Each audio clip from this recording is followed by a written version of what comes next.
Provinsi Sulawesi Selatan kembali mengencangkan upaya pengendalian COVID di sejumlah daerah, terutama di Makassar.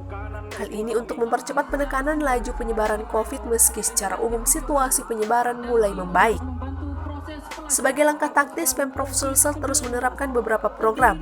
Salah satunya program Trisula atau akronim dari 3 upaya pengendalian COVID-19 Sulsel, yakni Massive Tracking, Intensive Testing, dan Public Health Education. Pencanangan program Trisula itu ditandai dengan digelarnya apel koordinasi di lapangan Karebosi, Kota Makassar, Kamis 10 September.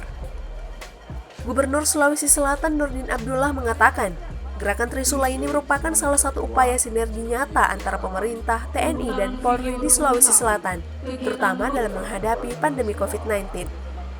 Nurdin menjelaskan, langkah teknis gerakan Trisula meliputi melakukan pelacakan kontak masif, edukasi dalam pelaksanaan protokol kesehatan, dan memperluas giat uji COVID-19. Ingin kira-kira sekitar 4.000-5.000 lah sehari ya, dengan kondisi lab kita yang ada. Nah, semakin banyak kita tes, akan semakin memperkecil tingkat penularan. Nah, sekarang Sulawesi Selatan alhamdulillah terus melandai. Ini yang kita coba jaga. Kenapa kita semakin masif melakukan tes? Karena kita jaga ini. Jangan tiba-tiba ada klaster baru naik lagi ya. Maka bukan hanya lab yang kita miliki, tetapi kita juga punya mobil PCR ya. Ada 2 mobil PCR kita. Dan ini terus melakukan juga testing di daerah-daerah.